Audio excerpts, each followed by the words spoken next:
Hey everybody, welcome back for another deep dive. Today we're jumping into the world of weighted jump ropes. Ooh, weighted jump ropes. Sounds intense. They definitely can be, but they can also be a fun and effective way to amp up your workouts. And there's actually a lot more to them than you might think. Really? I just figured they were like regular jump ropes, but heavier? Well, you're not wrong. Yeah. But that extra weight really changes things. It makes your muscles work harder, boosts your calorie burn, and even has some surprising benefits for your balance and coordination. Okay, I'm intrigued. So where are we getting all this intel from? We've got a stack of sources to dig into. We've got set for the strength and conditioning perspective, Greatist for the health and wellness angle, and even the Rucking Life for some real-world experiences and tips. Sounds like we got all our bases covered. We do. So if you're curious about whether a weighted jump rope is right for you, or you just want to learn more about this unique workout tool, stick with us. We're going to break it all down. Awesome. I'm ready to jump in. Let's do it. So first things first, what exactly is a weighted jump rope? Well, it's pretty much what it sounds like. It's a jump rope, but with added weight. Usually that weight is in the handles, but sometimes it can be woven into the rope itself. So it's like jumping with little dumbbells in each hand. Yeah, kind of. You definitely feel that extra resistance. Okay, so how much weight are we talking about? Typically, you'll find weighted jump ropes ranging from half a pound to 2 pounds. But if you're feeling really ambitious, Yeah. some go up to 5 or even 8 pounds. 8 pounds. That's crazy. I can't even imagine trying to jump with that much weight. It's definitely a challenge. But hey, if you're looking to really push your limits, Right. So let's talk about why someone might want to use a weighted jump rope. What are the benefits? well, one of the biggest draws is the calorie burn.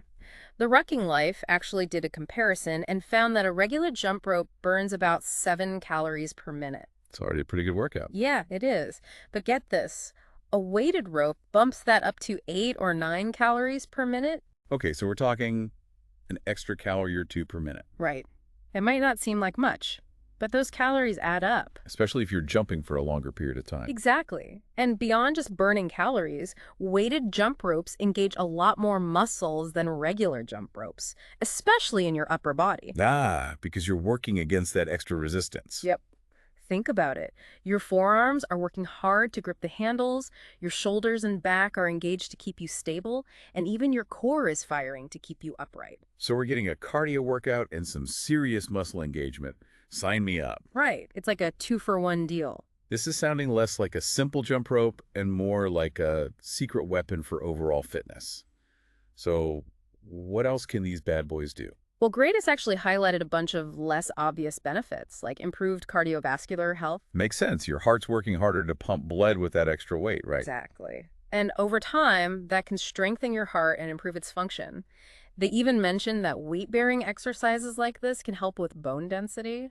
Oh, wow. That's important, especially as we get older. Right. And they also talked about how weighted jump ropes can improve balance and coordination. That's interesting. I wouldn't have thought of that. Yeah, they referenced a study on teen athletes that found some pretty significant improvements in those areas after training with weighted ropes. So it's like working out those tiny stabilizing muscles that keep us upright and balanced. Exactly. It's like a mini workout for your whole body. Okay. I'm sold. But with all this talk about weight, how do you actually choose the right rope for you? Well, that's where the Rucking Life comes in. They've got a pretty simple system based on your fitness level. I like simple. Lay it on me. So if you're new to weighted jump ropes, they recommend starting light, like 1 or 2 pounds, just to get the feel for it. Makes sense. You wouldn't want to jump straight into the deep end. Exactly. And then as you get stronger and more comfortable, you can gradually increase the weight. Okay, so what about people who are already pretty fit? What do they recommend for them? For intermediate users, they suggest 3 to 4 pounds. And if you're already a jump rope ninja, Hit me with it. they say go big or go home, 5 to 8 pounds. Yes, hardcore. It is. But it's like leveling up in a video game. I like that analogy. You start where you are, and you conquer each challenge as you go. Right. But before everyone runs out and buys the heaviest rope they can find, There's a but coming, isn't there? there is. We have Good. to talk about the potential downsides. Okay, lay it on me. What are the risks? Well, both Greatist and Set for Set had some cautions, especially for people with existing shoulder or joint issues. That makes sense. It's a high-impact activity. Exactly. So if you have any pre-existing conditions in those areas, it's important to be careful and maybe talk to your doctor before you start. Good advice. What else? They also mentioned that weighted jump ropes could potentially worsen repetitive stress injuries, like carpal tunnel, if you're not Oh, careful. that's good to know. So starting slow and focusing on proper form is super important to minimize those risks. So, like any new workout routine, listen to your body and don't overdo it. Hmm? But speaking of form, let's dive into that a bit more. What did our sources have to say about technique? The Rucking Life had some great tips on how to get started with the right form. I'm all ears. They emphasize the importance of starting with a good athletic stance. Feet shoulder width apart, knees slightly bent, core engaged, and a slight lean forward. Okay, so you're basically ready to spring into action. Exactly. And then they described the jumping technique as light hops with a slight bend in the knees. They actually used the analogy of hopscotch with rhythm. Okay, now that I can visualize, it sounds almost playful, like you're dancing with the rope. That's a great way to think about it. It should feel fluid and rhythmic. So we've got our weighted rope, we've got our form down. Yeah. How do we actually work this into our routine? Well, the Rucking Life recommended starting gradually, especially for beginners. That's always good advice. Right. They suggested a few short sessions per week, maybe 10, 15 minutes at a time, and then gradually increasing the duration as you get stronger. Makes sense. You don't want to burn yourself out right away. Nope. And they also stressed that variety is key to staying engaged and challenging your body in different ways. So it's not just about doing basic jumps over and over, thank goodness. Exactly. You can mix things up with double unders, high knees, side swings, and tons of other variations. Okay, now that sounds like fun. It is. And it keeps things interesting, which is important for staying motivated. Absolutely. Working out should be enjoyable. But you know what I'm really curious about? What Set for Set had to say about all this. Oh, yeah. They're all about strength and conditioning, so I bet they had some interesting insights. Exactly. They did focus heavily on something called battle ropes. Battle ropes, what are those? Think of them like weighted jump ropes on steroids. Okay, now I'm really intrigued. They're much thicker and heavier, like 1.5 inches in diameter and 30 to 50 feet long. Whoa, those are some serious ropes. I've seen people using them at the gym. They look intense. They definitely are. It's a serious workout. But Set for Set actually highlighted that they're surprisingly portable. You can easily take them to a park or even use them in your backyard if you have enough space. Okay, that's good to know. I was picturing needing like a football field to use them. Right, but nope, you can get a full body workout with them almost anywhere. That's pretty cool. Plus, I bet using battle ropes is way more fun than running on a treadmill. Definitely more exciting. And here's another bonus. Set for Set mentioned that they're relatively inexpensive. Oh, how much are we talking? Usually between $50 and $150, less than some fancy gym memberships. Now that's a compelling argument. You could get a full body workout at home for less than the cost of a monthly gym fee.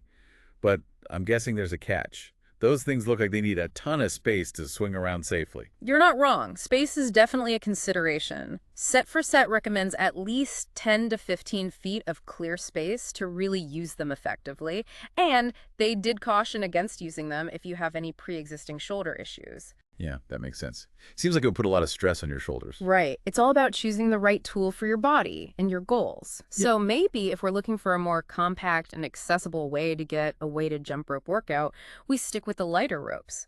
But if we're ready to unleash our inner beast and have the space to do it safely, then battle ropes might be the way to go. I love that. So we've got the benefits, the potential drawbacks, different types of weighted ropes.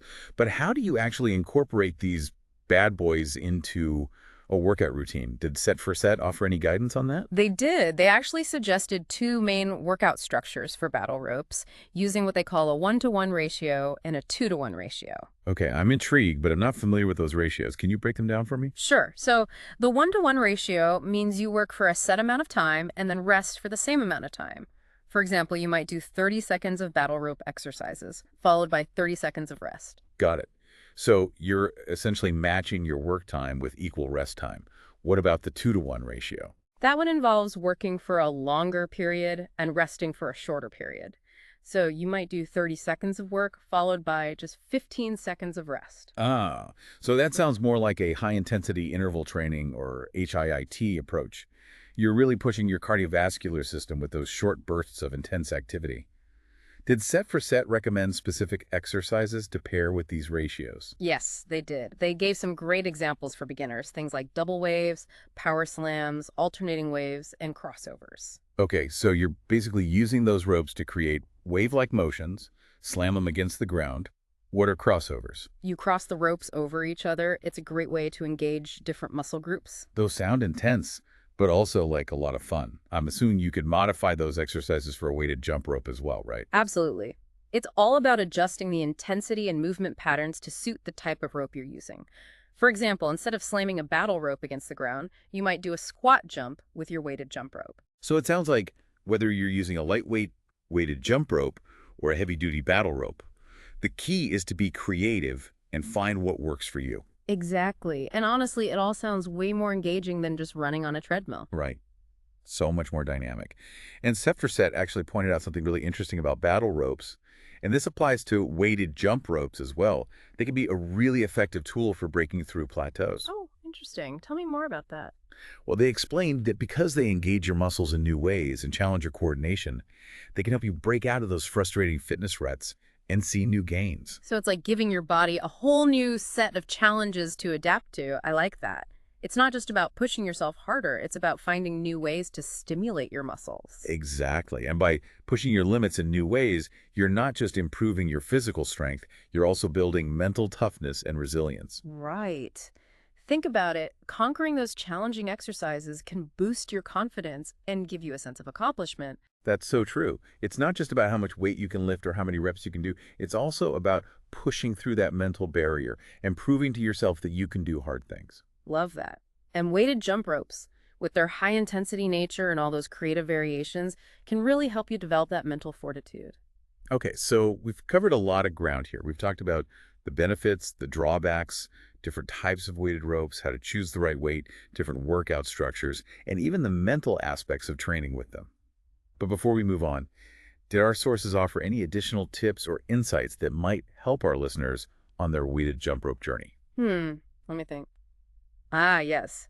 The Rucking Life had a really interesting point about choosing the right weighted jump rope based on your goals and experience level. For beginners, they actually suggested starting with a lighter rope, maybe 1 to 2 pounds, to really master the technique and build up strength gradually. It's like learning any new skill. You start with the basics and gradually progress as you become more comfortable and confident. It's the same principle with weights at the gym. You don't jump straight to the heaviest ones. Exactly. And then, as you progress, you can gradually increase the weight. For those who are more experienced and looking for a challenge, they recommended ropes in the 3 to 4 pound range. Or even heavier. Yeah, for the truly hardcore. Wow, those heavier ropes must really make you work. I can only imagine the burn. But I appreciate that the Rucking Life emphasized that it's not just about how strong you are. It's also about setting realistic goals and progressively increasing the challenge as you become more proficient. Absolutely. It's a good reminder that fitness is a journey, not a destination. There's always room to grow and challenge yourself, but it's important to do it safely and at your own pace. But speaking of challenges and pushing limits, remember how Set for Set talked about how battle ropes can help you identify muscle imbalances? Oh yeah, I was wondering if we would circle back to that. It sounds like a really valuable insight, especially for people who are focused on injury prevention and overall functional strength. What do they say? Well, they explain that because battle ropes involve using both arms independently, they can really highlight any imbalances or weaknesses you might have. For example, if one arm is significantly weaker than the other, you'll definitely notice it during those intense battle rope exercises. Oh, for sure. I can see that. It's like your body's giving you feedback saying, hey, pay attention to this. Exactly. And the great thing is, by continuing to train with battle ropes, you'll naturally start to correct those imbalances and strengthen those weaker areas. So it's not just about building brute strength. It's about creating a more balanced and resilient body. Did they mention if this applies to weighted jump ropes as well? Absolutely. Since those also require coordination and stability from both sides of your body, they can definitely help you pinpoint any weaknesses. Think about it: if you're consistently wobbling or losing your balance on one side while you're jumping, that's a good indicator that you might need to focus on strengthening that side. That's so interesting. It's like having a built-in diagnostic tool. And by strengthening those weaker areas and improving your overall muscle balance, you're not only reducing your risk of injury, but you're also enhancing your athletic performance in other activities. You got it. It's about taking a holistic approach to fitness, looking at your body as a whole, and working to improve its overall function and resilience. We've explored so much already: the benefits, potential downsides, how to pick the right weight, workout structures, a mental game. Is there anything else our sources highlighted? Something to really send our listeners off with a bang. Let me see. Yes. Set for Set made a really interesting point about breaking through plateaus. They explained that since battle ropes engage your muscles in such unique ways, they can actually help you bust through those frustrating fitness ruts and unlock new levels of strength and endurance. Oh, yeah. It's not just about working harder, it's about working smarter. I bet that applies to weighted jump ropes too, right? Absolutely. Think of it this way. Your body gets used to doing the same old routine, so by introducing new challenges and movement patterns, like those you get with a weighted jump rope, you're forcing your muscles to adapt and grow stronger. Makes sense. It's like giving your body a wake-up call saying, hey, we're not settling for the status quo here. Time to step it up. Exactly. And that's what fitness is all about, right? Yeah, Challenging yourself, breaking out of your comfort zone, and constantly striving to improve. totally. We've talked a lot about how weighted jump ropes can upgrade a basic workout. But what if we took that concept a step further? What if we tried to upgrade other everyday activities by adding a little extra weight or resistance? Ooh, I like where you're going with this. Like what? Okay, hear me out. What if we added wrist weights while we're doing chores like washing dishes or folding laundry? It wouldn't be a lot, but those small movements with the added resistance could definitely add up over time. I love that. Turning everyday tasks into mini workouts. Or imagine carrying groceries with ankle weights on. Talk about functional strength training. Exactly. You're building strength and endurance while you're getting things done. It's a win-win. And it doesn't even have to be about adding actual weights. We could try things like brushing our teeth or making coffee with one hand to work on balance and coordination. I love it. It's about being mindful and intentional with our movements, no matter how small. Even simple things like taking the stairs instead of the elevator can make a difference. Absolutely. It's about seeing the world as our playground, finding those opportunities for movement and playfulness wherever we go. So whether you're a seasoned athlete or just starting your fitness journey, there are endless ways to level up your everyday life with a little bit of effort and creativity. Couldn't agree more. And the best part is, it doesn't have to be complicated or time-consuming. Small changes can make a big difference, both for your physical well-being and your overall sense of empowerment. So there you have it. We've done our deep dive into the world of weighted jump ropes, from the nitty-gritty details of choosing the right one to the unexpected ways you can incorporate them, the principles behind them, into your daily life. We encourage you, dear listener, to take what you've learned and experiment. Explore, play, and see how you can elevate your movement and challenge your body in fun and unexpected ways. Thanks for joining us on this deep dive. Remember, fitness is a journey, not a destination. So keep those bodies moving, those minds curious, and as always, we'll catch you in the next episode.